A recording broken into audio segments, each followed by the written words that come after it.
A white vehicle belonging to Freddie Van Zyl, an employee of the SABC who has been bound to a wheelchair for over 10 years. Van Zyl did not allow his disability to deter him from pursuing his love for multimedia. I came to the SABC in 2006, working as a freelancer, starting at FCC. From FCC I came to Line Record. Line Record I came to Edit 24, which is called a media prep area. This is now my 7th year at the SABC. After being shot, he tells us how difficult it was for him to cope with his new life. I was shot in 1998, and then due to that I ended up in the wheelchair.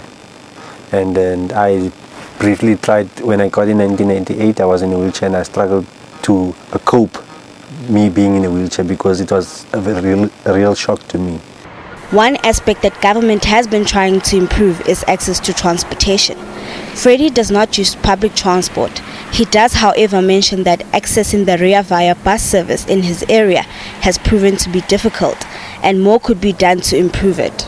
I haven't had any challenges using public transport, but I do think there's a big vast of problem in people with using wheelchairs, because where I'm staying there's no accessible for you getting into the Ria via, first of all. Then second, above all, I'm using my own car to come to work and go wherever I want to go to, so it's a bit difficult. I had to adapt my car so that I can use it.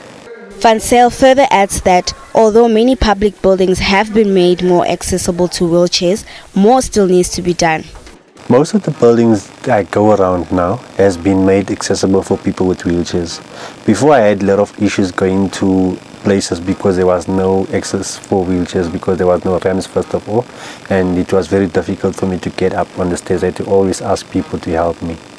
Working as a multimedia accepting officer for the SABC's 404 channel, he briefly shows us how the media prep area works. His workspace is where most improvements have been made to better accommodate him, but for him, life is a continuous improvement. For SABC News, I'm Bonolo Mukua, Johannesburg.